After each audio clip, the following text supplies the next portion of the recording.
All I know is Evercade, they've been killing it lately with all these releases. Holy crap, man. I mean, they got a lot of stuff that they've announced, a lot of releases lined up over the next few months, tons of hardware.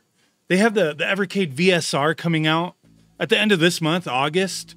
It's, you know, replacing the VS, and it's a budget version. Doesn't really sacrifice anything. It's $99. It comes with the Tomb Raider cart. Comes out August 30th. And then the exp-r, that was supposed to come out the end of the month as well. It's been delayed till November from what I've heard. They manufactured a bunch of them. They do some testing. They found an issue. It sucks. I get it. But they had to delay that to November. That's okay. I'm looking forward to both of those. And then their sister brand, their Hyper Megatech, their Super Pockets. They have the Atari and the Technos one coming out in October. And then the Evercade Alpha, the little mini arcade machines that takes cartridges. That reminds me of like a Neo Geo MVS machine. That'd be cool if they made like a big one. Be awesome. They got the Street Fighter and the Mega Man ones. Those are coming out in November. They got a lot of stuff lined up. But today what I wanted to talk about, they made some new announcements of cartridges. And as you can see on the screen here, the Legacy of Kain, they just announced this and it's coming out in September. Pre-orders go live in August and they sent it to me. I didn't know they were sending it to me, okay? I didn't know, but I've been playing this and this is freaking sweet. So I wanted to check that out. And then also the Tomb Raider cartridge, they sent this to me as well. They sent me 2 other cartridges. I'm gonna do a separate video on that within the next day or 2. But I wanna unbox these. I've already unboxed and recorded the footage, but I love this stuff, man. I know it's not for everybody, and if it's not for you, I don't care. It's for me, and it's for other people who are into this kind of stuff. And that's what it's about, dude. Like, this stuff, man, these cartridges, they're reasonable price. I love having this physical media, these cartridges with these damn manuals. Like these manuals for these 2 games, like they're freaking awesome. I think these are the most detailed manuals so far. Like none of the manuals they put out have been like, you know, boo-boo or anything. They're all detailed, but these, since they're, you know, just a couple games each, like they really go into a lot of detail, and then they talk about, you know, crystal dynamics, the history of them. Every single manual, they wind up talking about the history of the developers and whatnot. But there's a lot of information in these, and I love looking at the manuals, and it's really cool for Evercade to be doing this kind of stuff. And for me, like, I've really been jumping back more so. I've always been into retro games, ever since retro games weren't retro, obviously, but you know, I've been diving more and more back into it just because of the state of like current gen gaming. There's a lot of current gen games that I love, but I mean, I've been jumping more so back into retro games just because of the state of current gen gaming. And I love that Evercade is keeping this kind of stuff fresh out there. And I said, you don't have to be into it. I don't care. But for those of us that are, it's cool to have these like licensed official products at a reasonable price that you could, you know, buy and get a physical package. And I think it's sweet. These manuals brings me back, taking a look at this stuff, having these physical cartridges, having all these different pieces of hardware that they're putting out at a reasonable price. At least I think, you know, the VS and the exp-r and the Super Pockets, you know, once you start moving into those Evercade Alphas, yeah, those are a little more expensive. That's kind of a unique thing that they're doing there. I can't wait to check those out, though. Like, those seem really awesome. But checking out these games, okay, Blood Omen, Legacy of Kain, and Legacy of Kain Soul Reaver. These 2 games I freaking love.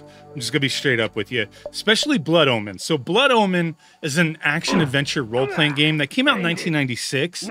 You play as Kain, who you're killed like right at the beginning of the game, as soon as you start playing the game. And you get resurrected as a vampire. And after you get resurrected, you wind up going like after your murderers, looking for revenge, and then you're looking for the cure to become human again. But you know, while doing so, Kain winds up like he slowly like embraces his vampirism and starts to kind of despise humans. I mean, I get it, you know. I kind of despise humans at times. Shoot, I'm not a vampire though. But you know, I find this game and its story like it's pretty interesting, and I really dig the narration that goes on throughout the game, like the storytelling. It's just, it's good. Like, and the way this game plays on the Evercade, it's just smooth. Like, I didn't see any weird issues with latency or glitching. Everything just played well. Now, I don't know that a lot of people remember Legacy of Kain for Blood Omen. I think it's more so like the games after, but this is the one that I remember playing because I was always into role-playing games.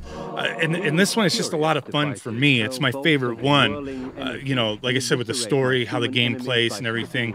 And then even get to the, and I'm not trying to spoil anything. I want you to play this game yourself, but, you know, it leads into the follow-up games, like the second game on this cartridge. But by the time you get to the end of the game here, you do have a choice. Like, I'm not spoiling the ending necessarily, but you do wind up having a choice of, like, hey, do you do one thing or do you do the other? Do you destroy all the vampires? Do you wind up restoring the world? Or do you become, like, the head vampire of the world type of thing? I mean, there's a lot more to it than that. But awesome game. I really love it. And, you know, I've played it for a few hours so far on the Evercade. And I've been having a lot of fun. Like I said, no issues playing it.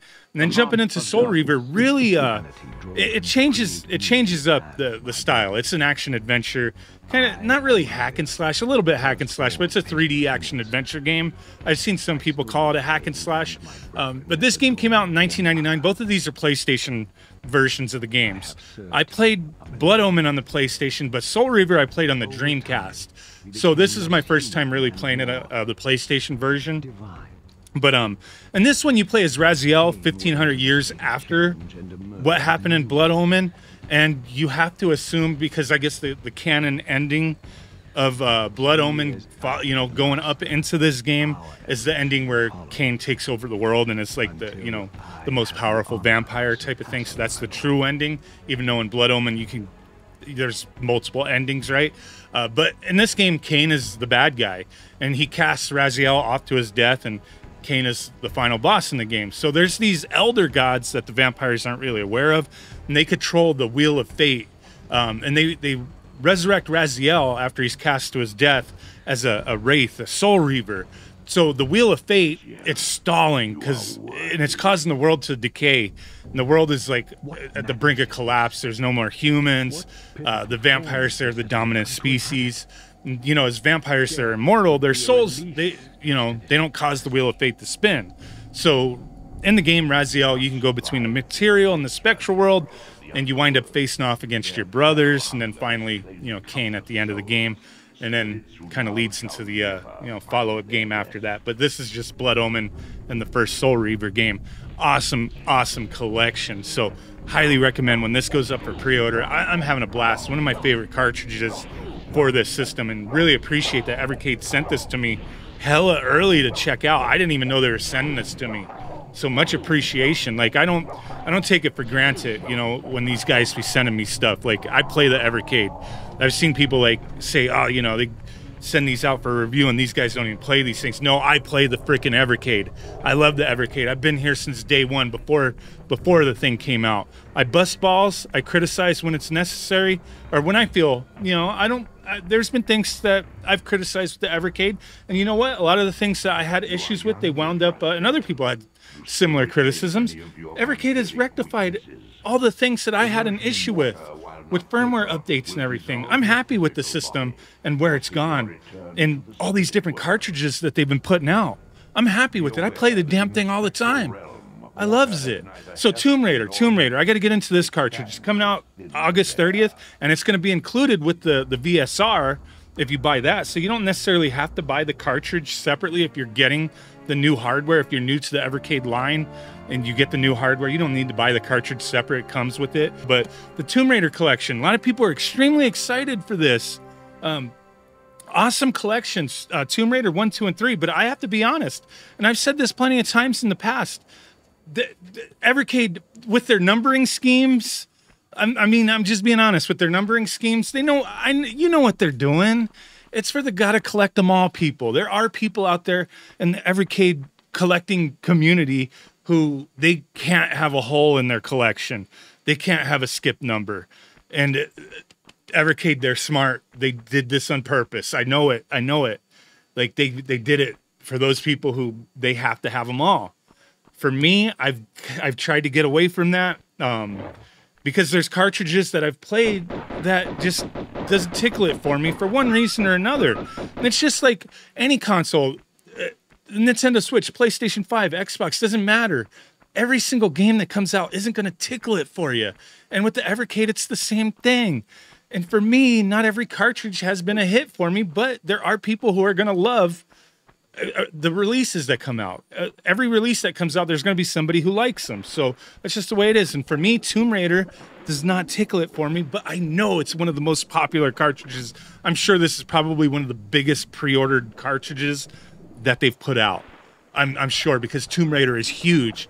I've played all 3 of these games. I don't like Tomb Raider. I've never been a fan. The tank controls, how the graphics kind of, like, especially the first 2 games, how, like, in the beginning of the games, how the graphics kind of, the colors and how the caves and stuff kind of bleed into each other. It's just kind of a game that's difficult for me to get into. I just have never been that much of a fan with the original Tomb Raider games anyway. But for you, you may be different. You may love this stuff. And they play fine. They play fine. It's just like the originals. No issues booting into the games. They load up fine. No glitches, no weirdness going on. They're great. They're great. If you're a Tomb Raider fan, highly recommend it. If you're not a Tomb Raider fan, you don't like Tomb Raider, then yeah, maybe it's a pass. If you've never played Tomb Raider or you're kind of interested, maybe try it. For me, I'm dropping it, but it was cool. It was cool to check out. I may give the 3rd one more of a chance because I did play it more than the first 2. And I was getting into the 3rd one more so than the first 2. I don't know, just first 2 is just kind of more difficult for me to get into, but that's just the way it is. Excellent collection though, if you're into it. But yeah, for me, out of these 2, the Legacy of Kain collection really hit it for me. But it's cool to see all this stuff coming out with these guys. These are definitely games that are staying in my collection. I'll give Tomb Raider more of a chance though, more of a chance. But yeah, let me know what you guys think. Thanks for watching. Bye.